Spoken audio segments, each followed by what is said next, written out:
Siz Nur Ocağı şairləri bugün sizə Özbəkistandan bizim Azərbaycanımıza qonaq gələn gözəl şairələrimizdən sizi tanış edirəm. Yəqin ki, bununla tanışsınız. Fəridə Sultan, Aygül Ubeydullah kızı. Aygül xanım, Aygül Hanım. Öktemay Hanım. Oktay xanım, Şəhadət xanımdır və Azərbaycanımıza, bizim naftalarımıza xoş gəlmisiniz gözəl xanımlar. Teşekkürler. Çok sağ olun.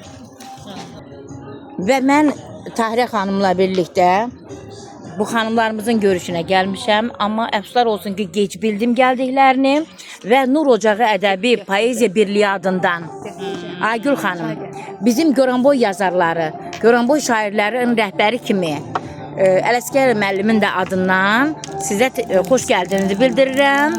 Teşekkürler. Sağ olun. Xoş gəlmisiniz.